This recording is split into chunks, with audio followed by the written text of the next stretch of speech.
Now to Liberal leader Brendan Nelson, whose troubles just go from bad to worse. He rates a terrible 7% as preferred Prime Minister.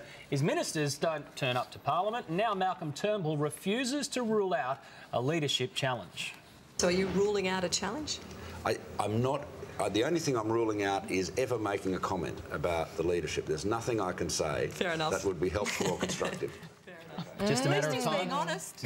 I mean, refreshingly, a politician there is actually saying, well, hey, I'm not going to rule it out, and but also nothing to lose, not of the Liberals, really. Well, exactly. But I have a feeling about Turnbull. He's in a lose-lose scenario, though. If he gave any comment whatsoever, it'll be a leadership story. If he refuses to rule it out, that's a story. I mean, it's just like they're in this space now where interest rates are higher than the approval rating of Brendan Nelson. They're clearly in trouble. That clearly is the next guy. But we all know Nelson's just going to cop a hospital pass. Yeah.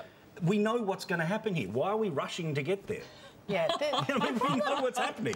The problem is, I guess, we're just so far out from the next election, and they're all still in the, in the previous mindset. Do you think the coalition's just given up at the moment? Do you think, like you say, they've just sort of gone, oh, look, there's nothing we can do about it. Why bother turning up? Why bother turning up? I can go out to lunch down in Canberra. I can go and play golf.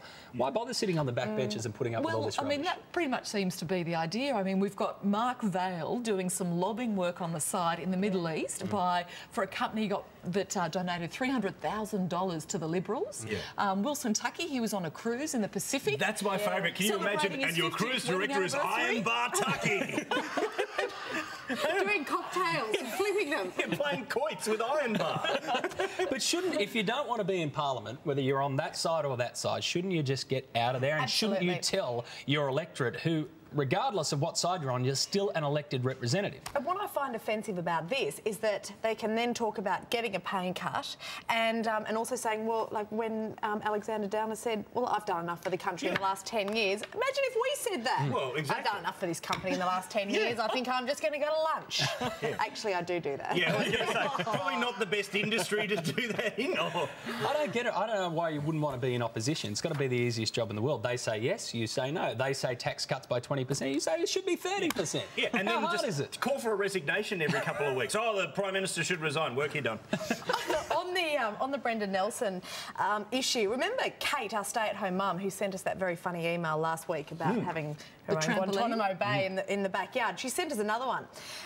More musings from a mum with too much time on her hands. Having spent a very wet and miserable February stuck inside a lot of the time with 2 kids under 4, I watched my fair share of DVDs. A favourite was Monsters, Inc.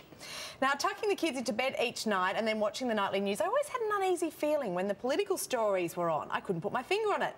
That is until one morning I walked past the TV, which was once again playing Monsters, Inc., when it hit me like a bolt from the blue. Can we see the photos, please?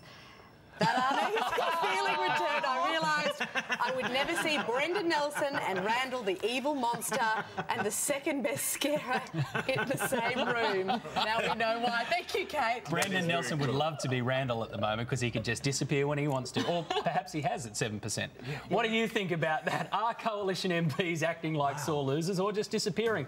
And what do you make of our celebrity drug story? Does the UN have it right? Do we treat them differently? You can send us an email via our website, yahoo7.com.au/nightcap. Give us a call, 1800 777 677, or send us a text, 1977 43 21. Now, when your nightcap continues, he was once always referred to as the world's richest man, but Bill Gates has lost the crown. Find out who succeeded him and who's just become the world's youngest billionaire. It's not the Queen. Also, a big announcement today that electric cars will be mass-produced by 2010. We'll find out what speeds they can do and how far you'll be able to drive. Plus, Michael Tetlow takes us to the town where you're not allowed to die. And if you do die, the mayor says you will be punished. It's coming up on the Nightcap.